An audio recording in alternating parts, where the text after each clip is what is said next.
Graça e paz, irmãos. Que privilégio podermos nos reunir debaixo do nome do nosso Senhor. Vamos orar juntos. Ó Pai, nosso desejo, nossa oração é que verdadeiramente estejamos debaixo do precioso nome do Senhor Jesus. Pela Tua fidelidade, bondade, misericórdia, abre a Tua palavra aos nossos corações. Nós dependemos totalmente de Ti e por isso olhamos para Ti. Revela-nos algo mais das glórias da pessoa e obra do Senhor Jesus. Forma Cristo em nós. Nós esperamos toda a provisão e habilitação do Senhor para as nossas vidas. Fortalece-nos, nosso espírito, alma e corpo. Em nome de Jesus. Amém. Vamos abrir nossas Bíblias novamente na Epístola aos Hebreus. Hoje de manhã, nós, introduzindo este livro, lemos o capítulo 13, versículo 22, que diz que toda essa escritura do livro de Hebreus, na verdade, é uma só palavra. O autor diz: rogo-vos que suporteis a presente palavra de exortação, tanto mais quanto vos escrevi resumidamente. Palavra de exortação. O livro de Hebreus tem essa principal finalidade. E vimos que exortação tem o sentido tanto de advertir, quanto a um possível erro, a um possível desvio, quanto tem a finalidade de encorajar, de estimular. Então, é uma palavra que contém essa complementaridade. Uma exortação, ela adverte, e uma exortação, ela encoraja. Todo o livro de Hebreus, se você estudar com cuidado, você vai ver que ele é assim escrito. Você vai encontrar diversas vezes uma expressão ou expressões que se referem a este avanço, a esse progresso, uma exortação a progredir. Você vai ver sempre na primeira pessoa do plural. Temamos, capítulo 4, verso 1. Esforcemo-nos, capítulo 4, verso 10.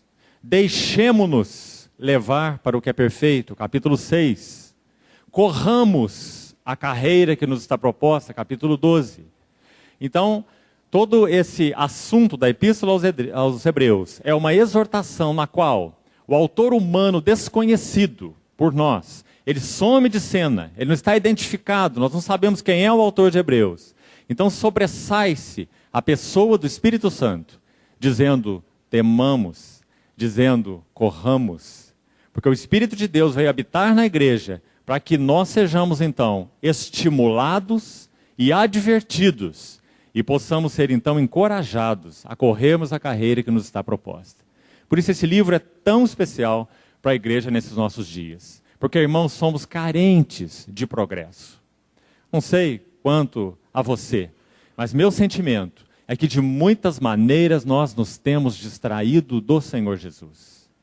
Irmão, as sutilezas, tanto aí dos mecanismos da nossa carne, do nosso eu, quanto daquele que detesta o testemunho de Deus, chamado o diabo. É muito sutil o seu mecanismo em obscurecer o testemunho do Senhor. Ele nunca vai diretamente, descobertamente, afrontar, então, frontalmente, as verdades da palavra de Deus. A obra mestra de Satanás é misturar e não afrontar. É de alguma maneira nós estarmos vendo ou entendendo que precisamos de Cristo e algo mais.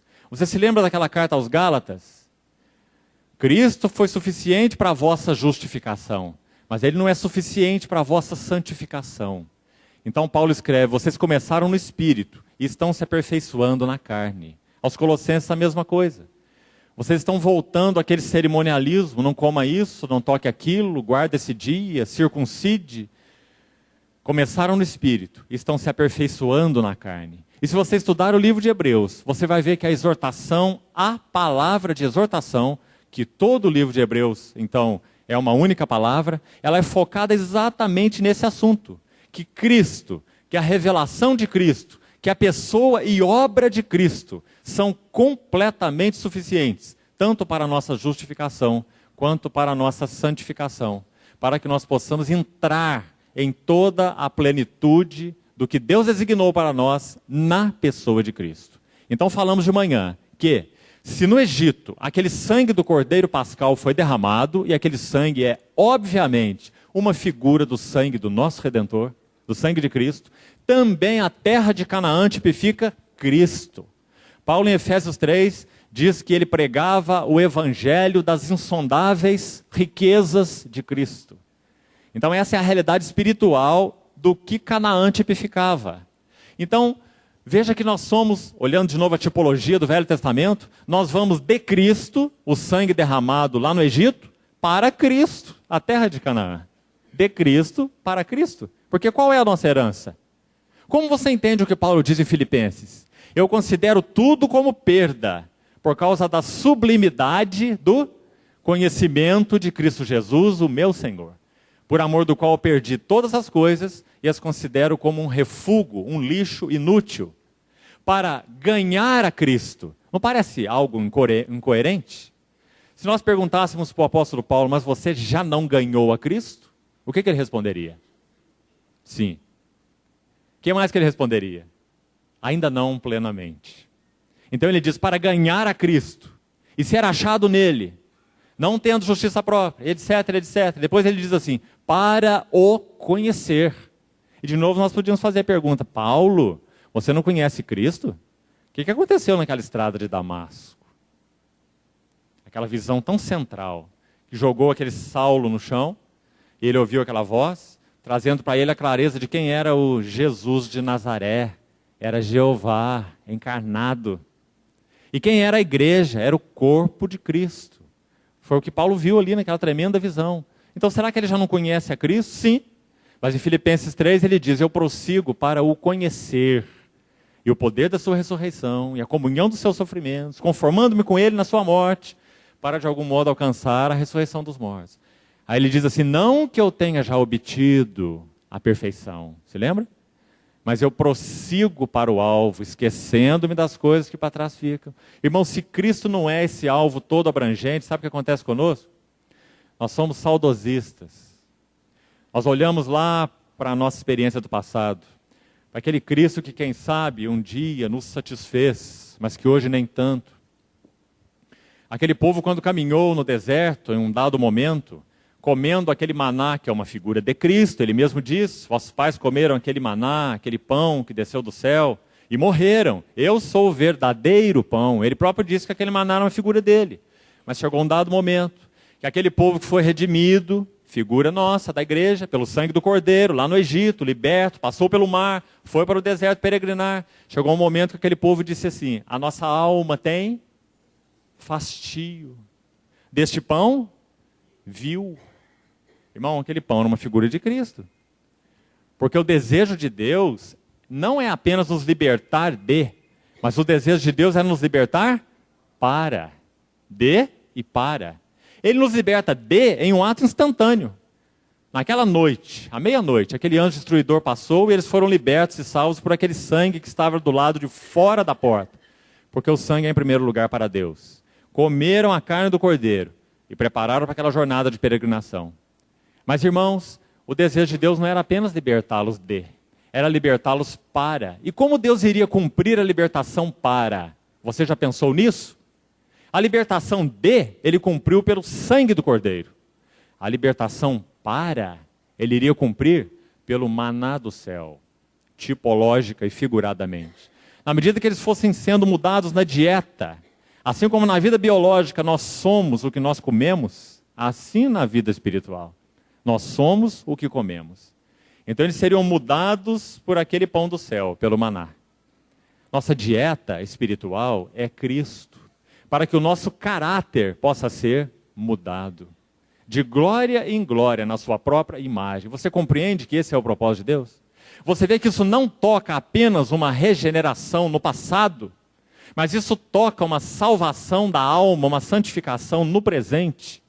Como nós falamos de manhã, esse é o tema, é o assunto do livro de Hebreus. São muitos irmãos que se perdem lá naquele capítulo 6. O que significa aquele capítulo 6? Provaram o dom celestial, se tornaram participantes do Espírito Santo, e agora caíram, e é impossível renová-los para o arrependimento. Será que isso significa perda da salvação? Você nunca vai entender aquele texto, a não ser que você entenda o que é salvação. Que salvação é uma palavra toda inclusiva nos evangelhos, que ela se refere a uma regeneração do nosso espírito no passado, a uma transformação da nossa alma no presente e uma glorificação do nosso corpo no futuro, quando ele se manifestar. Se você não entender isso, você não entende o livro de Hebreus. Você vai achar que há a possibilidade de cair da graça. Mas, irmão, você não subiu na graça, então você não pode cair de onde você não subiu. Você foi colocado nela por aquele que te amou, por aquele que te buscou. Se você realmente pertence a ele, ninguém lhe arrebatará das suas mãos. Mas nós somos chamados para crescer na graça e no conhecimento do nosso Senhor Jesus. Para que nós sejamos transformados de glória em glória na sua própria imagem. Então, no que será que esse chamamento implica em apatia, em mornidão? Em nada. Nós somos chamados para correr após ele. Mas, irmão, quanto cuidado nós precisamos ter nesses dias difíceis que vivemos como igreja. Para que não sejamos distraídos do foco. Cristo mesmo. E vamos voltar ao livro de Hebreus e vamos compreender alguma coisa talvez para nos ajudar. Vamos olhar de novo panoramicamente essa carta, como fizemos pela manhã. Vamos primeiro no capítulo 5. Vamos observar quais eram as características desses irmãos hebreus destinatários da carta. E penso que isso vai nos ajudar muito. Primeira característica que eu queria mencionar para compreendermos esse livro. Quanto tempo você tem de vida cristã? 5 anos? Talvez a esmagadora maioria dos irmãos que aqui se encontram tem mais de 5 anos de vida cristã. Bem possivelmente. Esses cristãos hebreus, muito provavelmente, tinham entre 5 e 10 anos de vida cristã. Entre 5 e 10 anos. Agora, o capítulo 5, verso 11, veja o que diz aí. A esse respeito temos muitas coisas difíceis, muitas coisas que dizer, difíceis de explicar, porquanto vos tende tornado tardios em ouvir. Pois com efeito, quando devíeis ser mestres, atendendo ao tempo decorrido. Então, através dessa expressão, você vê que esses irmãos hebreus não eram cristãos novatos. Primeira característica que nós precisamos assimilar, dentre as que eu vou mencionar aqui primeiro, para depois estudarmos os 4 primeiros versículos do capítulo 1. Primeiro vamos ver a questão aqui negativa. Qual era o problema dos hebreus? E por que essa carta foi escrita para eles como uma palavra de exortação? Para advertir e para encorajar. Por quê? Em primeiro lugar, primeira característica, eles não eram novos. Eles já eram cristãos veteranos. Provavelmente entre 5 ou 10 anos de vida cristã, segundo os estudiosos. Segunda característica, eles estavam sofrendo perseguição. Irmãos, a perseguição, ela cumpre 2 possíveis resultados nas nossas vidas. 2 possíveis resultados. Ou, quando permanecemos no Senhor Jesus, ela vai nos apurar e formar em nós o seu caráter. Ou, quando não permanecemos no Senhor Jesus, ela vai nos fatigar. Então era a segunda característica dos cristãos hebreus. Eles estavam em um período de fadiga. Onde nós vemos isso? Capítulo 12, por exemplo, versículo 3, veja lá. Quando o autor exorta, no capítulo 12, verso 3, ele diz assim: considerai atentamente aquele que suportou tamanha oposição dos pecadores contra si mesmo. Para quê? Não vos fatigueis, desmaiando-vos em vossas almas. Por que ele diz isso? Porque essa era a característica, mais uma característica desses irmãos. Sabe mais onde nós vemos? Com bastante clareza? Olha o capítulo 12 mesmo, verso 12.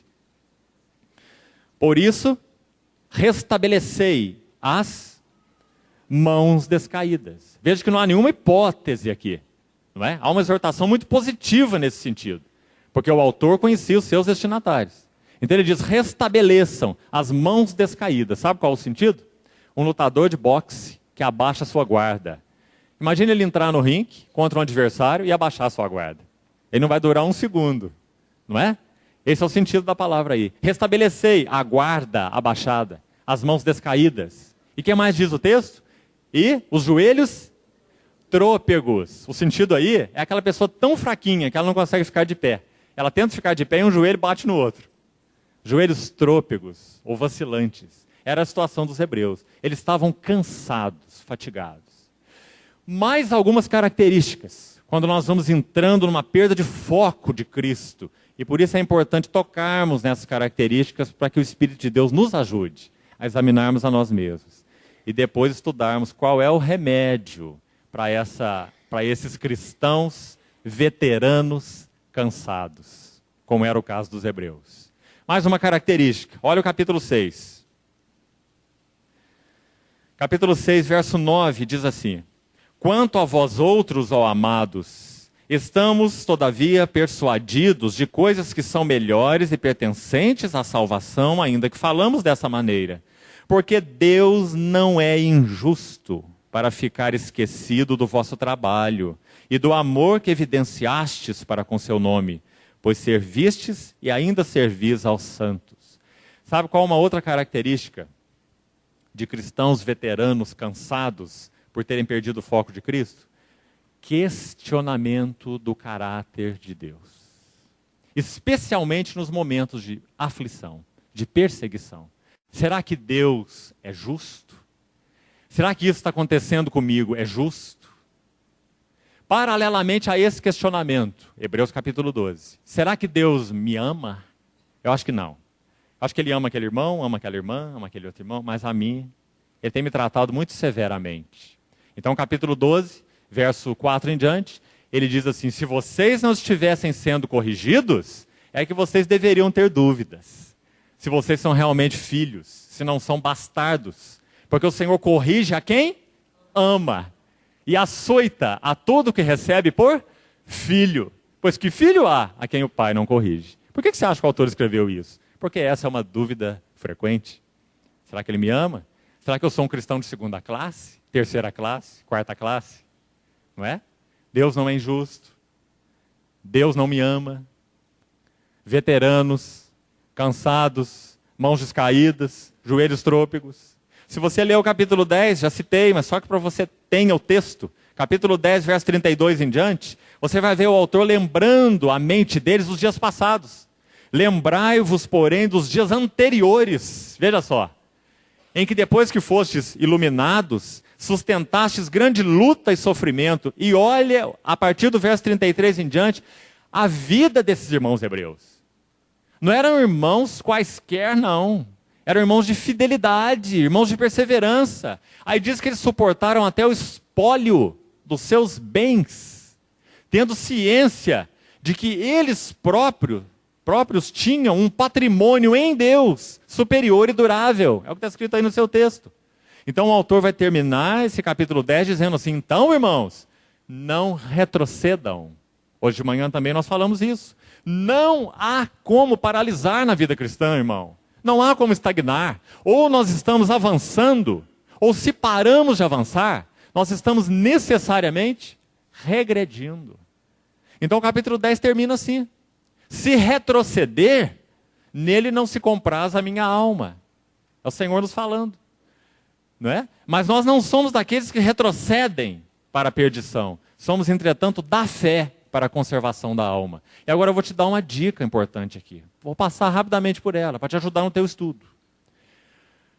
O justo viverá pela fé, texto de Hebreus, é citado no Novo Testamento 3 vezes. Romanos, Gálatas e Hebreus. Em Romanos e em Gálatas, esse justo viverá pela fé tem a ver com a justificação pela fé. Você se lembra?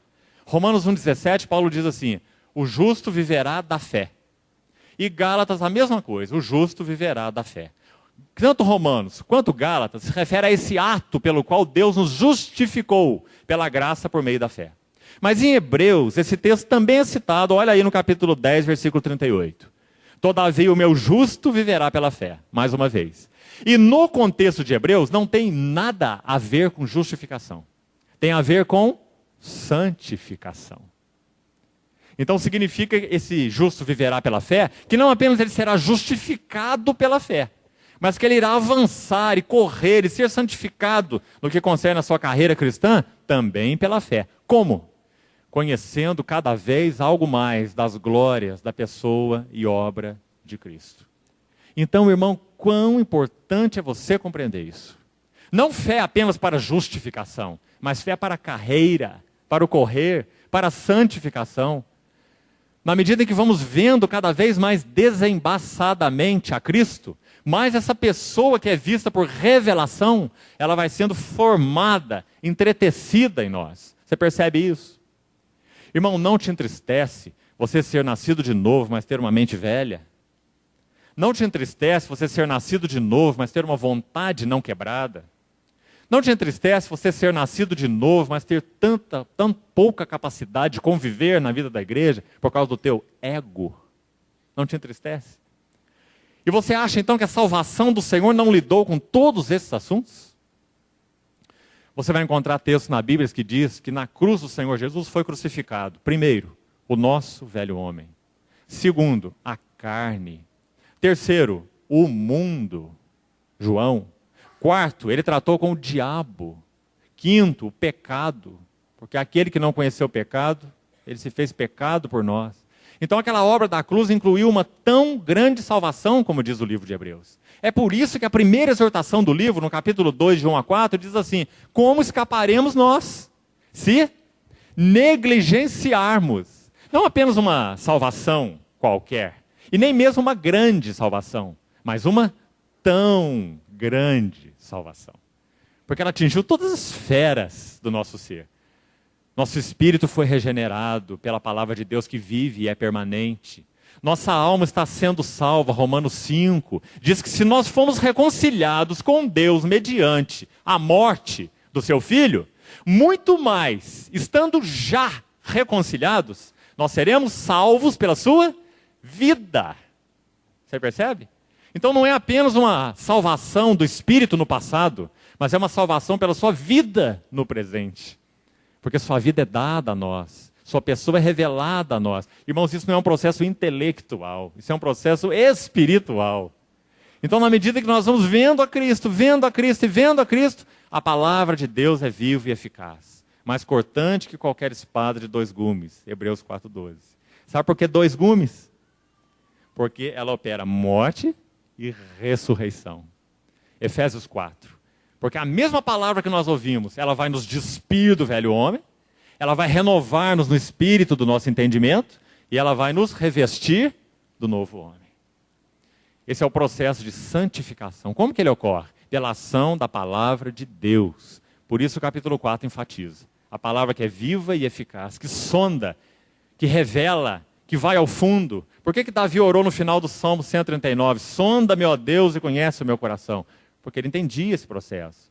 Prova-me, conhece os meus pensamentos. Vê em mim caminho mau, se há algum caminho mau, e guia-me pelo caminho eterno.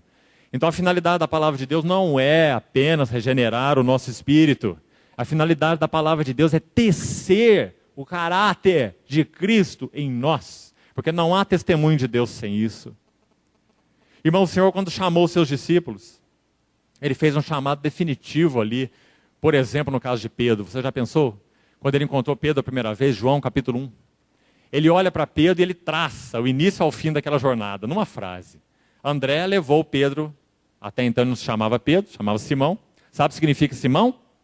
Instável. Por isso o discipulado de Simão Pedro é um modelo do nosso discipulado. Nós somos Simão, instáveis. Quando Simão foi trazido por André ao Senhor Jesus, o Senhor Jesus diz a palavra, João capítulo 1, verso 30 em diante, você vai ver que o Senhor Jesus olhou para ele e disse assim: tu és Simão. Isso é o que você é. Tu és instável. Tu és Simão. E depois ele diz: tu serás Pedro. Você vê? Porque ele é o alfa e o ômega, o princípio e o fim. Ele ia pegar aquela matéria tão disforme, chamada Simão. Ele sabia, o Senhor Jesus, que aquela matéria era disforme, mas Simão não sabia. Simão precisava ser convencido disso. Então ele passou por todo aquele processo de discipulado, em que ele foi do 10 para o 0. Não é? Porque é assim o discipulado do Senhor. Quando ele chamou você, você não era 0, você era 10. E ele chamou para te reduzir. Então, ele pegou o Simão e começou a reduzir Simão. Reduzir. Que processo duro que é esse de redução, não é? Chegou no momento em que Simão foi apertado e falou assim, sabe, Senhor, o Senhor quando escolheu 12, o Senhor só acertou em um, eu. Os outros 11 o Senhor errou. Porque esse é um bando de fracotes. Eles não vão aguentar o tranco. Mas eu, Senhor, por ti darei a minha própria vida. Sabe por que Simão, Pedro, negou o Senhor Jesus? Porque ele não negou a si mesmo. Ele negou a pessoa errada. Se ele negasse a si mesmo, ele não negaria o Senhor Jesus. Mas ele não sabia disso. Então ele foi conduzido pelo Senhor e o Senhor deu uma palavra para ele. Olha o trabalho da palavra de Deus. Pedro já era um discípulo, irmão, assim como nós. Então o Senhor deu uma palavra para ele, dizendo assim, calma, Pedro, cuidado com a tua coragem.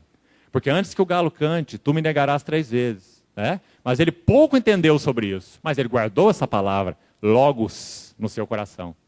E diz o texto, tanto Marcos quanto Lucas, e Marcos em especial, porque a pena de Pedro, ou a mente de Pedro, está atrás da pena de Marcos, naquele evangelho de Marcos. Aquele é o evangelho de Pedro, através de Marcos. Se você estudar com cuidado, você não vai ter nenhuma dúvida sobre isso. Então, lá naquele evangelho, a palavra diz que quando Pedro negou o Senhor, ele não apenas negou. É ele quem está por trás daquele evangelho. Então, ele vai dar alguns detalhes mais específicos. E Marcos 14 vai registrar que ele praguejou contra o Senhor Jesus. Sabe qual é a palavra no original ali? Anátema. Sabe o que ela significa? Maldito. O Simão Pedro disse assim, esse Jesus é anátema, é reprovado. Olha o ponto que ele chegou, porque não conhecia a si mesmo. Então, quando ele negou o Senhor pela 3ª vez, ele não encontrou mais o Senhor Jesus para um diálogo pessoal, porque o Senhor já estava preso. Estava sendo julgado na casa do sumo sacerdote, não é assim? E Pedro estava ali naquela área externa, naquele pátio. E diz a palavra que quando o Senhor Jesus saiu da casa do sumo sacerdote, ele olhou para Pedro. Apocalipse diz que os seus olhos são como chama de fogo. Então, quando ele olhou para Pedro, tanto Marcos quanto Lucas registram que Pedro saiu e chorava amargamente. Agora ele desceu. Ele foi descendo, descendo, descendo, e agora o seu corpo tocou o fundo do poço. 0. Chorava amargamente. Então você se lembra quando o Senhor vai restaurar Pedro, em João capítulo 21. Nesse processo então de transformação da sua alma. Ele já era um discípulo. Mas quando o Senhor vai restaurar Pedro, em João 21, que linda passagem. Porque é a primeira vez que você vai ver Pedro de boca fechada. Aquela boca não ficava fechada nunca. Nem no Monte da Transfiguração. Até lá ele conseguia falar. Diante daquela glória, não é? Senhor, que bom estarmos aqui, vamos fazer 3 tendas, esse é o melhor lugar do mundo. Mas quando ele chega em João 21, a boca de Pedro está fechada. Você se lembra que João reconhece o Senhor lá do barco, eles haviam pescado a noite toda, num dos mares mais abundantes de peixe desse planeta, né, que na verdade é um lago de água doce, não é isso? O lago de Genezaré, e não tinham apanhado nada, imaginem. De madrugada, num lugar abundante, eles não tinham pego nada. E o Senhor de longe pergunta assim para eles, tendes aí alguma coisa que comer? Você se lembra desse texto? Quando o Senhor ressuscitou e apareceu a eles numa outra ocasião, Lucas registra, e o Senhor perguntou, tendes aí algo que comer? Lucas registra que eles tinham. E ofereceram para o Senhor um pedaço de um favo de mel e um pedaço de peixe assado. Agora, a mesma pergunta é repetida no Evangelho, a 2ª vez, e só há essas 2 vezes. João 21. O Senhor pergunta, tendes aí alguma coisa que comer? E eles respondem, não. Por que numa ocasião eles tinham e outra ocasião eles não tinham? Porque em João 21, eles estavam na posição errada. Pedro e mais 6 pessoas, ali são registrados 7 irmãos. Eles seguiram então a liderança de Pedro quando ele disse assim, eu vou pescar. Para mim, tudo está acabado. Eu neguei o Senhor, eu praguejei contra ele, eu disse que ele é anátema. Quando ele me olhou de longe, eu cheguei ao fim de mim mesmo, acabou. Eu não o vi mais, ele morreu. Agora eu vou pescar, porque pescar é o que eu sei fazer. Eu não sei ser discípulo, eu sei pescar. Então Pedro disse, eu vou pescar. E os outros foram após ele. Então o Senhor vai ao encontro de Pedro. E diz, tendes aí alguma coisa que comer? E eles dizem, não. Então você vê que quando lá daquele barco, João reconhece que é o Senhor, Pedro fica desesperado. E ele pula na água. E vai na frente do barco. Esse é o Pedro, né? Só que quando ele chega na praia, ele não abre sua boca. Sabe por quê? Porque ele vê um braseiro. Ele havia negado o Senhor diante de um braseiro, em João 18, 18, se você quiser conferir. Ele nega o Senhor diante de um braseiro. E em João 21, o texto que eu estou citando, versículo 9, quando Pedro está chegando na praia, ele vê que há ali um braseiro montado naquela praia. Você vê o que o Senhor está fazendo? Ele está trazendo a mente de Pedro de novo para aquela cena, a última cena. A cena de onde ele saiu e chorou amargamente. A cena de onde ele havia chegado ao zero absoluto. Então o Senhor monta aquele braseiro na praia, em João 21, 9. E diz a palavra que ali havia peixe, e havia pão. Eles não apanharam nada, mas o Senhor preparou para eles um delicioso café da manhã. Então quando Pedro chega àquele braseiro, ele não diz nada pela primeira vez. E o Senhor então vai começar a tratar com ele naquelas 3 perguntas a respeito do amor, que você já conhece. Irmão, isso é discipulado a Cristo. O Senhor quer reduzir você. Ele não quer encher você, quer reduzir você. O Espírito Santo só enche o que está vazio. Na medida em que o trabalho da cruz, pelo Espírito de Deus, vai processando em nós esse esvaziar, o Espírito de Deus, pela palavra de Deus, vai formando o caráter de Cristo em nós. Isso é discipulado a Cristo. Então, irmãos, o livro de Hebreus, ele parte desse pano de fundo. Ele está baseado nesse contexto. Salvação da alma. Escreve para os regenerados, dizendo qual é a esperança da carreira que lhes está proposta. Essa herança, a plenitude de Cristo. Então, essas características dos cristãos hebreus são tão importantes para nós. Eles eram veteranos, eles estavam cansados, eles estavam sofrendo perseguição, por isso estavam questionando a justiça de Deus, o amor de Deus. Eles estavam embaraçados na sua carreira, capítulo 12. O autor exorta, desembaraçando-os do peso e do pecado que vos assedia. Irmãos, sabe qual é o único remédio para encorajar cristãos veteranos? O único. Uma visão renovada das glórias da pessoa e obra do Senhor Jesus. Não há nenhum outro remédio. Não tenta inflar a tua alma. Não tenta inflar. O problema de inflar a sua alma é que os espetos estão do lado. Quando você infla a tua alma, é uma bexiga de aniversário, uma bola de aniversário. Os espetos estão do lado.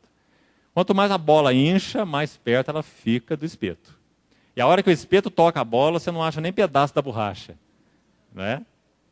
Então, na medida que o Senhor verdadeiramente vai, pela sua palavra e pelo seu Espírito, trabalhando a cruz em nós e formando o caráter de Cristo, nós não vamos nos enchendo, nós vamos nos esvaziando.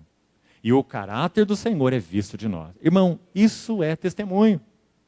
Você acha que simplesmente porque você foi regenerado, está em você o testemunho de Cristo? Será que o mundo tem visto assim? Tem visto com clareza? Será que nós temos influenciado o mundo ou sido influenciados por ele? Será que nós temos sido sal para o mundo ou temos sido salgados pelo mundo? Senhor, nos ajude a discernir a hora em que temos vivido como igreja. E qual é o remédio? Então o livro de Hebreus vai nos dar esse remédio numa dose máxima. O livro de Hebreus é um verdadeiro psicotrópico. Você vai tomar um comprimido e você vai sentir aqueles efeitos poderosos por todo o teu corpo. Sabe como ele começa o capítulo 1? Ele começa nos dando esse remédio em 7 aspectos. Irmão, veja que ele não vai iniciar por qualquer outro ponto. Ele não vai iniciar nem encorajando. Ele não vai iniciar tentando levar a alma à cadeira de balanço. Ele vai iniciar o livro falando que Deus, lá com relação aos santos do passado, ele falou de muitas maneiras, porque ele tinha algo reservado para a sua revelação em Cristo. Então aquele falar passado foi um falar fragmentário, foi um falar parcial, por isso muitas vezes, por isso aconteceu de muitas maneiras. Se fosse definitivo, se fosse final, não precisava do muitos, não precisava ser repetido. Então ele diz, ele falou de muitas maneiras aos pais, pelos profetas, mas nesses últimos dias, essa expressão, como eu disse de manhã, se refere a revelação do Verbo encarnado de Deus, o Senhor Jesus. Na sua, então, encarnação. Até a sua segunda vinda. Esse período é chamado de últimos dias. Porque Emanuel, Deus conosco, foi então revelado na pessoa do Senhor Jesus. A partir daí, os últimos dias, até a consumação plena do propósito de Deus. Então ele diz, nesses últimos dias nos falou pelo Filho. Na verdade, a expressão mais exata aqui seria por um filho. E nós sabemos muito bem que esse filho é com F maiúsculo. Porque ele vai descrever agora, eu só citei pela manhã, 7 glórias do Filho de Deus, o Senhor Jesus. E quero repetir antes de entrar então nelas. Esse é o antídoto para os cansados. Esse é o único remédio capaz de renovar a nossa vitalidade espiritual. É remédio para cristãos veteranos, perseguidos, cansados, questionadores, duvidosos, questionando a justiça e o amor de Deus, e etc, etc. Então ele começa dizendo assim, nesses últimos dias nos falou pelo Filho. O Filho é a revelação completa, final, perfeita de Deus. 7 glórias agora você vai ver descrita aí. Primeiro, a quem constituiu herdeiro de todas as coisas. Irmão, parece que a ordem aí está invertida. Porque a próxima glória que é descrita aí, diz assim, pelo qual também fez o universo. Isso está se referindo ao fato de que o Filho é o Criador, não é? Porque por meio dele, Deus fez todas as coisas. E sem ele, nada do que foi feito se fez. Não é assim? João. E Colossenses capítulo 1 também diz, tudo foi criado por meio dele. Ele é o Criador. E para ele. Então, parece que a ordem aí está invertida. Devia ser posto que ele é o Criador e então ele é o herdeiro. Por que essa inversão? Sabe por quê? Por causa do tema de Hebreus. Sabe qual é o tema de Hebreus? Que nós somos herdeiros com Cristo. Você se lembra que essa palavra aparece para frente? Você quer ver? Olha o capítulo 6. Capítulo 6, verso 12. Para que não vos torneis indolentes. Essa palavra aqui significa literalmente descuidados, preguiçosos. Para que não vos torneis, Hebreus 6, 12. Para que não vos torneis indolentes, preguiçosos, descuidados, mas imitadores daqueles que, não apenas pela fé, mas pela fé e pela longanimidade, que aqui tem um sentido de perseverança, né? Qual a próxima palavra agora? Herdam. Está vendo? Herdam as promessas. Quem é o herdeiro com H maiúsculo? Cristo. E nós fomos chamados para quê? Para herdarmos tudo aquilo que esse herdeiro conquistou por nós na sua pessoa. Qual é a nossa herança? Sermos semelhantes a Cristo. Irmão, você compreende isso? Você quer ver de novo? Abre em Hebreus 11.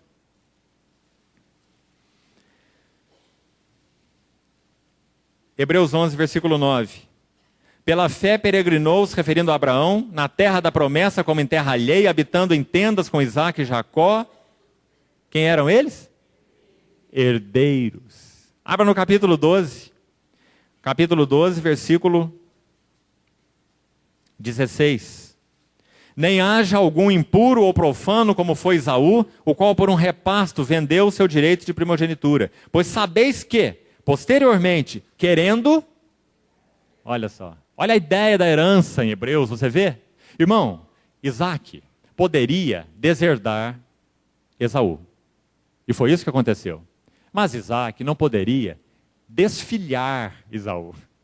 Porque o filho é filho. O filho não pode ser desfilhado.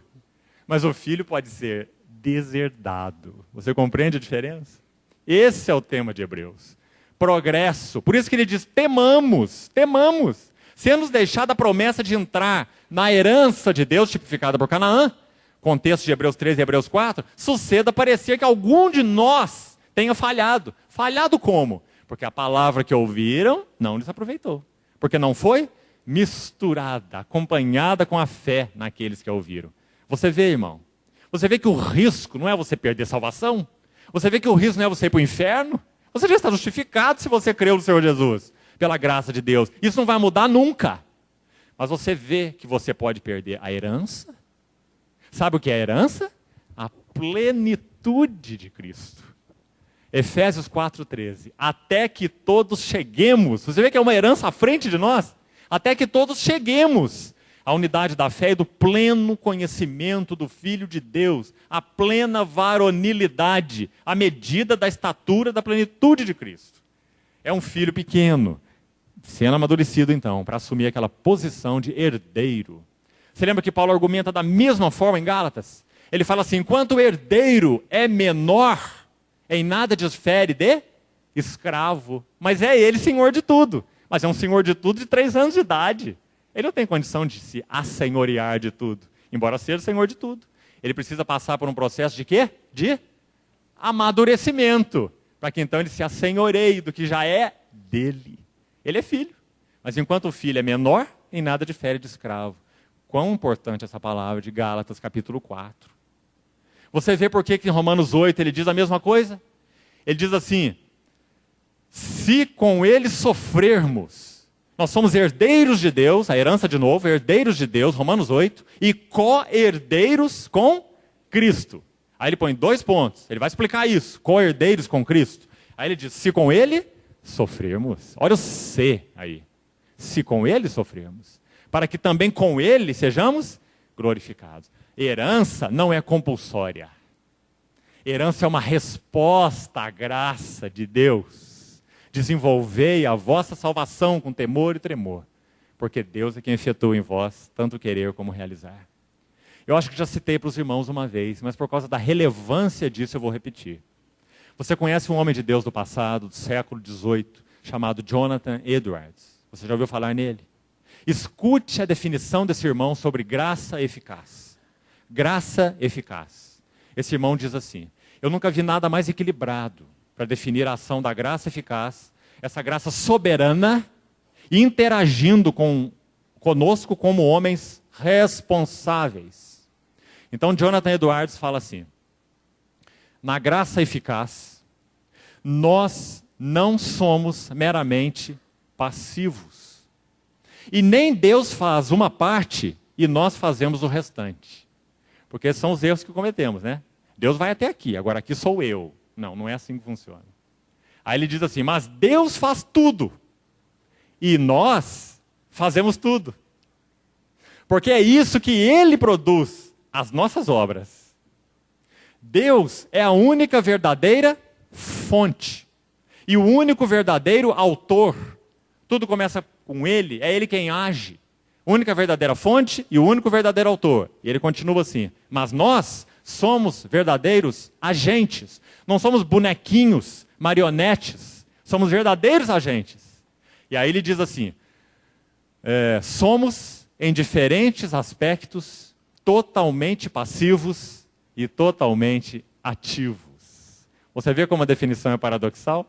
Porque a vida cristã é paradoxal. Nada tendo, mas possuindo tudo.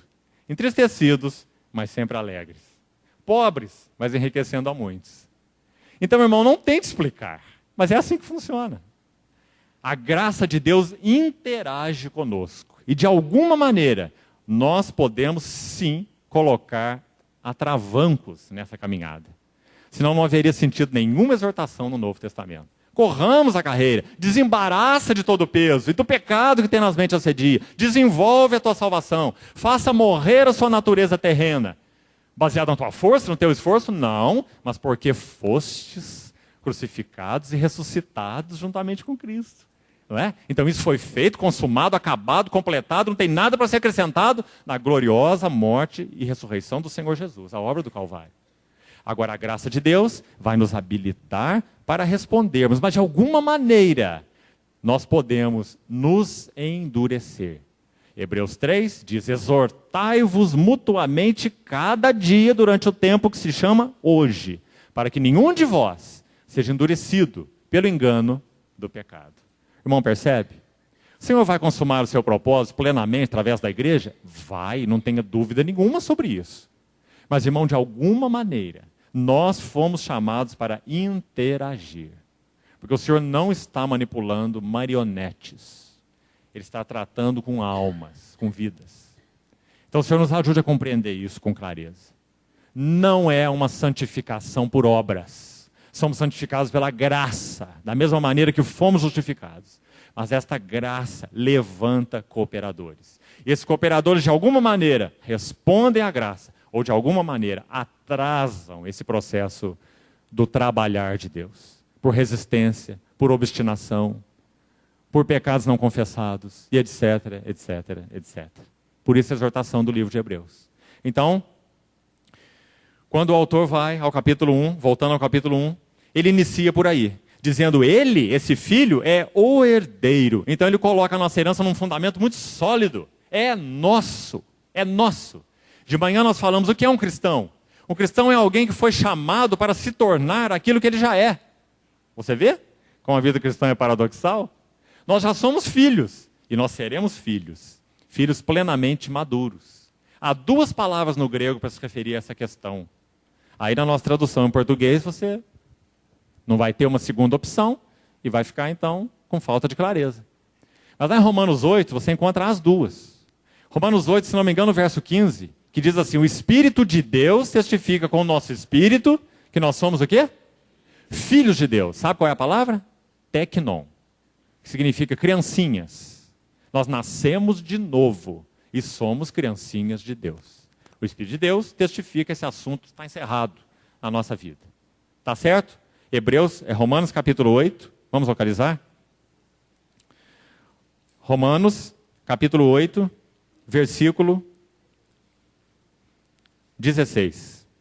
O próprio Espírito testifica com o nosso Espírito que nós somos filhos, teknon, criancinhas de Deus. Agora, olha a expressão do verso 19. A ardente expectativa de toda a criação, ela aguarda. Tem algo que ainda não aconteceu, a criação aguarda. Está vendo, irmão? Ela aguarda o quê? A revelação dos...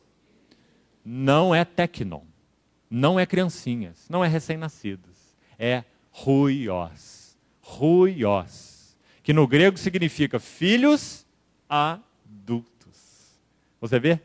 São filhos? São, tanto as criancinhas quanto os adultos. Mas qual é o propósito de Deus?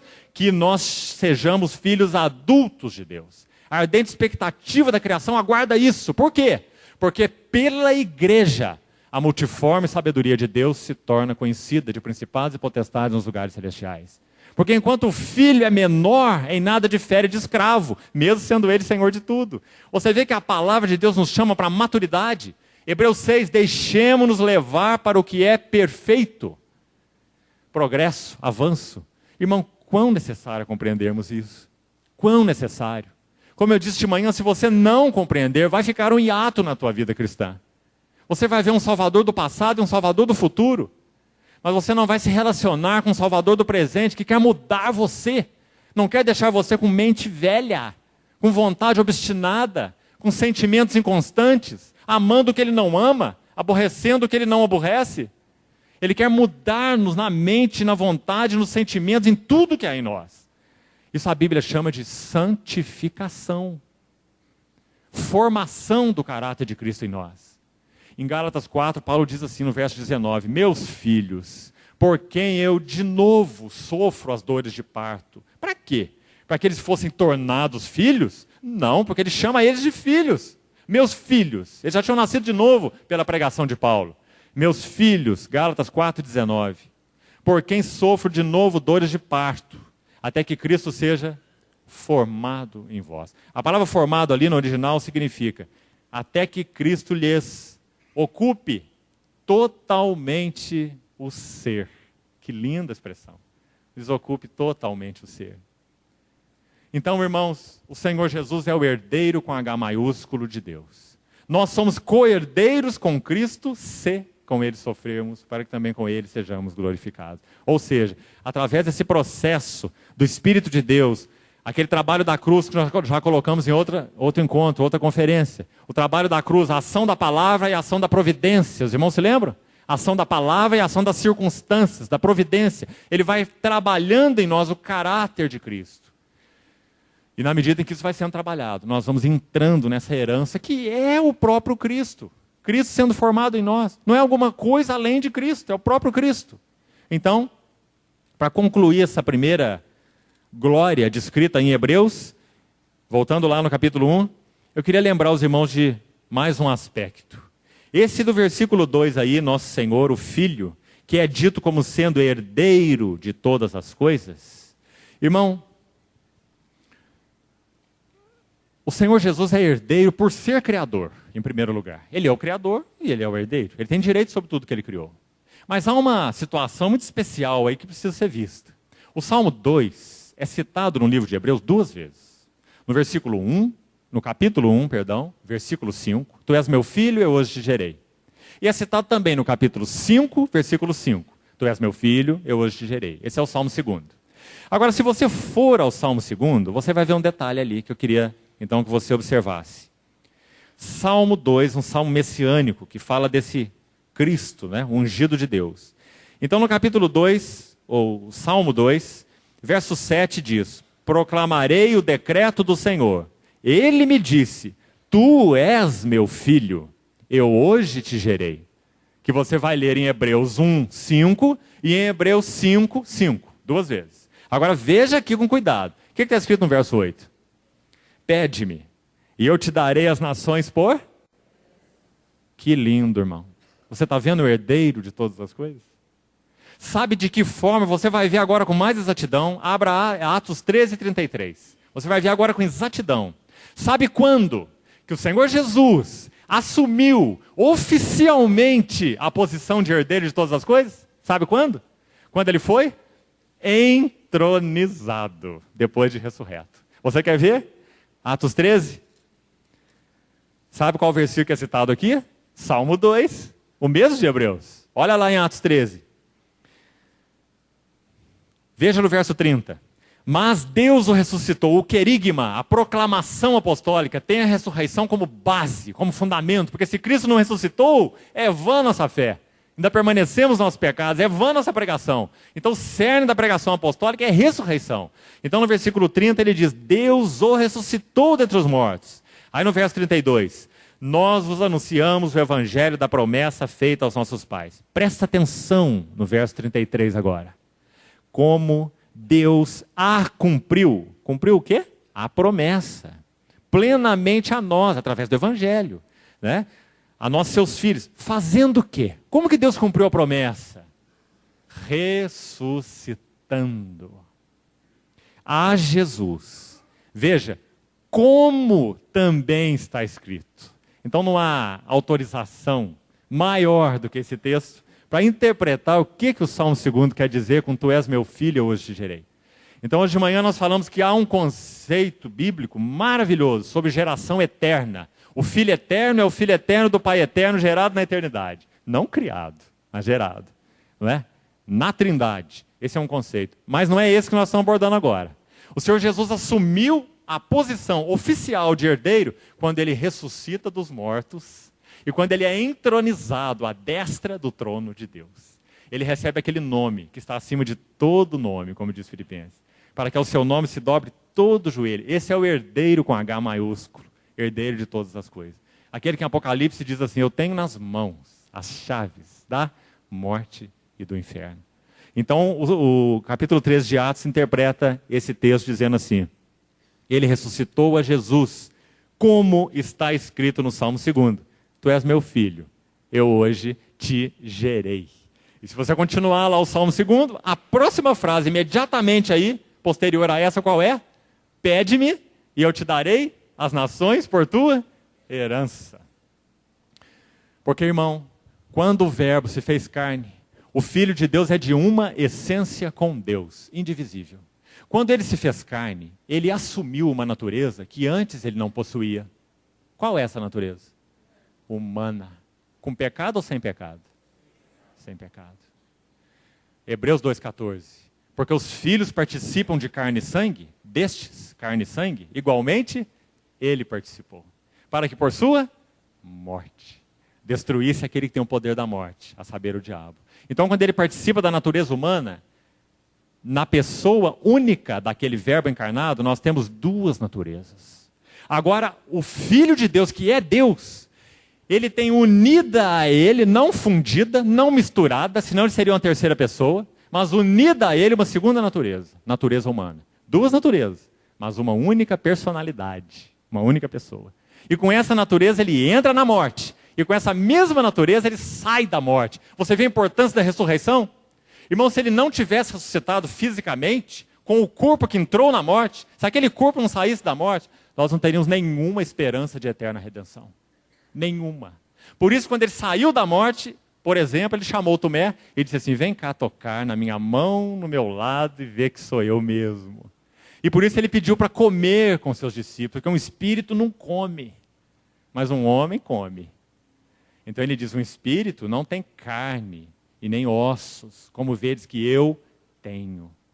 Então, irmãos, hoje, entronizado, no Santo do Santo Celestial, tema de Hebreus, além do véu, segundo véu, onde o sumo sacerdote entrava apenas uma vez por ano, há um único homem. Não há nenhum outro homem, ainda não. Todos os que já morreram estão com seu corpo no pó, aguardando a vinda do Senhor Jesus para serem ressuscitados. Mas há um homem nos céus em glória. E esse é o tema do capítulo 2 de Hebreus. Que diz que quando Deus criou o homem, para que ele sujeitasse a criação, ele não sujeitou a criação. Ainda não vemos todas as coisas a ele sujeitas. Hebreus 2. Mas vemos, todavia, um. Que por um pouco tendo sido feito menor que os anjos, Jesus, por causa do sofrimento da morte, foi coroado de glória e de honra, para que pela graça de Deus ele provasse a morte por todo homem, a morte substitutiva. Então ele diz, vemos todavia Jesus. Por isso o livro de Hebreus diz, nós vemos esse Jesus, homem, entronizado além do véu, então considerai atentamente o apóstolo e sumo sacerdote da nossa confissão. Você vê como é lindo esse livro? Uma vez acho que já usei essa figura para os irmãos. O capítulo 6 chama esse verbo encarnado que passou pela morte, pela ressurreição e foi entronizado de âncora da alma no capítulo 6. Âncora da alma. Âncora. Ele está além do véu, capítulo 6, versos de 18 a 20. Ele está além do véu como uma âncora. Agora, irmão, para usar a figura, quando você lança a âncora de um navio, a finalidade da âncora é estabilizar aquele navio para ele fazer o seu trabalho, depois ele recolhe a âncora e segue o seu curso. O Senhor Jesus, Hebreus 6, de 18 a 20, é mostrado como âncora da nossa alma, veja que interessante, nossa alma, segura e firme, que penetrou além do véu, onde Jesus entrou como precursor, é o que diz o texto, por nós. E agora sabe o que está acontecendo? Nós somos a igreja de Deus, o navio de muitos filhos, capítulo 2. A meus irmãos declararei o teu nome.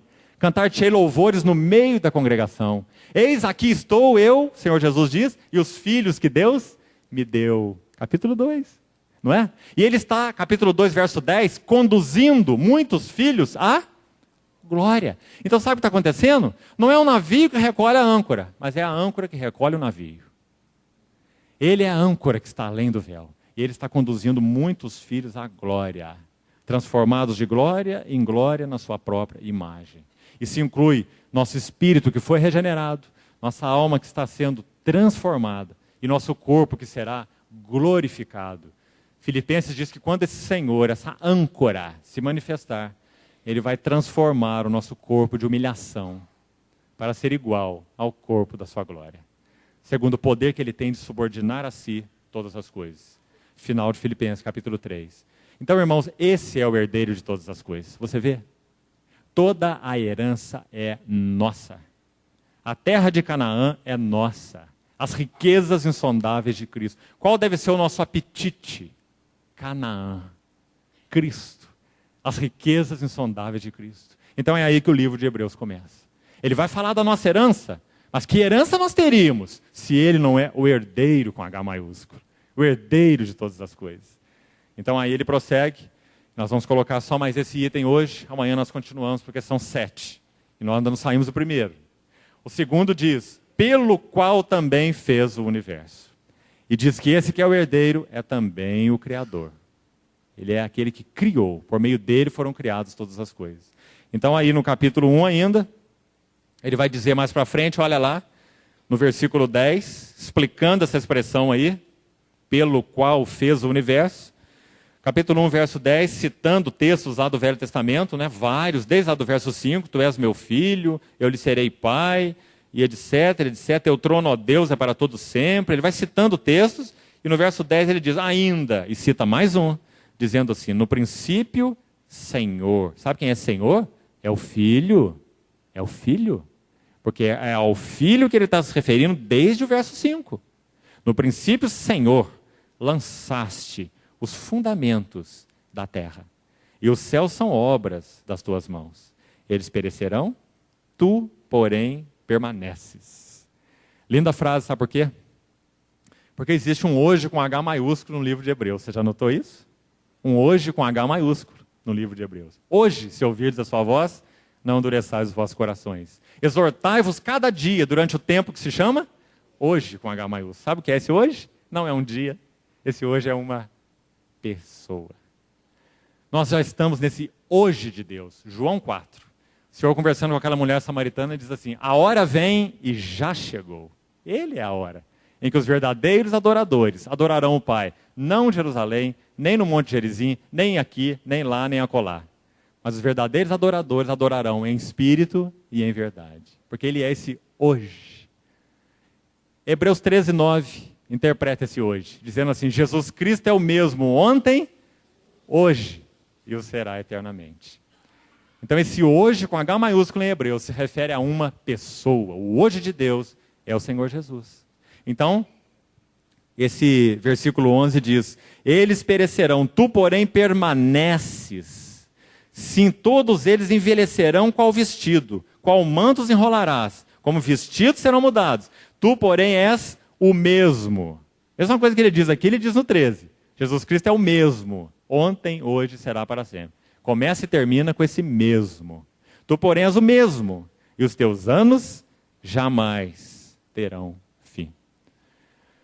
Por isso, capítulo 1 de Colossenses diz que por meio dele foram criadas todas as coisas. Irmão, para nós concluirmos, o Senhor Jesus, como Colossenses mostra e como Hebreus também, ele é como uma esfera na qual todas as coisas foram não apenas criadas, mas são sustentadas. A próxima expressão vai tocar sobre isso. Queria colocar essa última ideia para a gente avançar então amanhã. Se o Senhor Jesus, vamos admitir uma hipótese, ele deixasse de existir, sabe o que ia acontecer? Tudo ia deixar de existir. Até o diabo e seus anjos. Porque o diabo não é autônomo. O diabo é um ser criado. Se o verbo de Deus deixasse de existir, toda a criação iria implodir. Esse é o tema de Colossenses. Colossenses diz assim, nele tudo subsiste. Aquela palavra ali significa que é Ele, Cristo, quem mantém coesas todas as coisas. O tema de Colossenses é o poder integrador da plenitude de Cristo. Você já estudou física, química? Sabe o que é coesão de moléculas? A Bíblia diz que quem promove a coesão de tudo que foi criado é o Senhor Jesus. É o Logos, é o Verbo de Deus. Se Ele deixasse de existir, não haveria coesão. Ele é o poder integrador, por causa da sua plenitude. Então, tanto o livro de Hebreus quanto o livro de Colossenses vão nos ajudar nisso aí. Dizendo, olha, Ele é o Criador e Ele sustenta todas as coisas pela palavra do seu poder. Você sabe que Ele sustenta até a rebelião do diabo? Você sabe?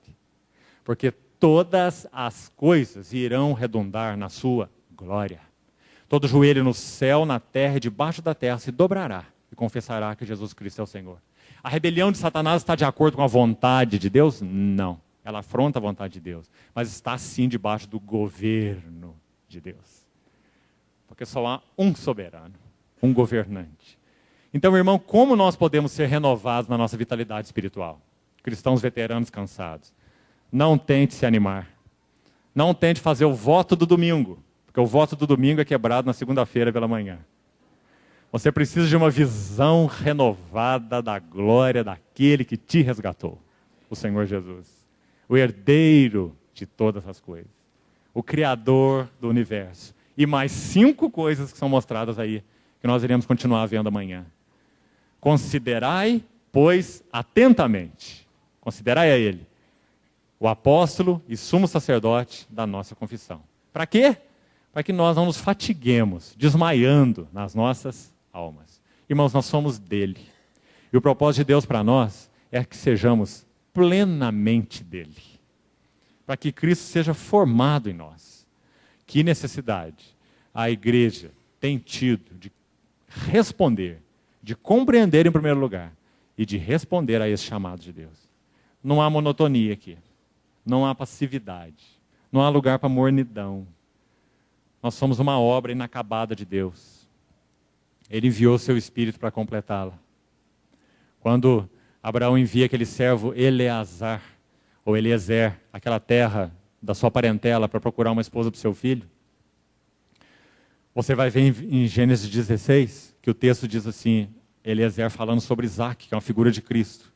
Sabe, Rebeca, usando as minhas palavras, ele diz assim, sabe, Rebeca, o meu senhor Abraão, ele é muito rico, muito rico. Ele tem ouro, ele tem prata, ele tem ovelhas, ele tem rebanho. Sabe o que ele fez, Rebeca? Ele deu tudo que ele possui para o seu filho. A este ele deu tudo que possui. Quando você lê João, porque Eliezer era uma figura do Espírito Santo, servo de Abraão. Isaac é uma figura de Cristo. Quando você lê João 16, você vai interpretar essa figura. O Senhor Jesus diz assim, ele é o Isaac. E ele fala sobre o Espírito Santo, que é o Eliezer. Ele diz assim, quando ele vier, ele é o Espírito da verdade. E ele vai conduzir vocês, a igreja, nós somos a Rebeca. Ele vai conduzir vocês a toda a verdade. Porque ele não falará por si mesmo, mas ele falará tudo o que ele tiver ouvido e vos anunciará a respeito de mim. E ele continua dizendo assim, sabe por quê? Porque tudo quanto o Pai tem, Abraão, figura de Deus Pai, tudo quanto o Pai tem é meu, do Isaac. Por isso ele há de receber o que é meu e vou-lo há de anunciar. Você vê? O Deus Pai, o Deus Filho, o Deus Espírito Santo e a igreja. Isso é o ministério do Espírito. Revelar a nós que Cristo é o herdeiro de todas as coisas. Aí, em João 16, ele completa assim, porque tudo o que o Pai tem é meu. Então ele vai receber o que é meu e vou-lo há de anunciar. Esse é o trabalho cativador do Espírito Santo. Sabe, irmão, por que você fica incomodado? Por causa disso. Sabe por que você fica frustrado? Por causa disso. Porque o Espírito Santo não vai se acomodar em você. Ele vai frustrar você. Ele vai inquietar você. Ele vai até mesmo entristecer você. Às vezes vai levar você a vales de aridez. Sabe para quê? Para que você se renda a Cristo. A esse que já te salvou. Para que você clame por Ele. Para que você corra após Ele. A habitação do Espírito Santo em nós é coisa séria, irmão. É coisa séria. O dom do Espírito Santo. Então que o Senhor nos ajude a compreender essa mensagem de Hebreus. Tão urgente para os nossos dias. Para que o Senhor obtenha seu testemunho na vida da sua igreja. Amém. Vamos orar. Ó Pai, em nome de Jesus, nós te pedimos, desejamos, pela Tua graça e pela ação do Teu Espírito, nós desejamos que o Senhor complete o que começaste em nós. Não nos permita ficar à margem do caminho, e nem como uma obra pela metade, mas que Cristo seja formado em nós e nos ocupe totalmente o ser. Muito obrigado por um amor tão cativante, tão constrangedor. Senhor, nos ajuda a lidar em nossas almas com tudo aquilo que é obstáculo, atravanco, empecilho, embaraço, para que corramos a carreira que nos está proposta. Desvenda os olhos do nosso coração, do nosso espírito, para que vejamos melhor a Cristo, as glórias da sua pessoa e as glórias da sua obra. Muito obrigado, Senhor. Planta a tua palavra no nosso coração e incomoda-nos com ela, gerando fruto para ti, Senhor. Nós somos teus, mas nós desejamos ser plenamente teus. Nós te pedimos, Senhor, em nome de Jesus. Amém.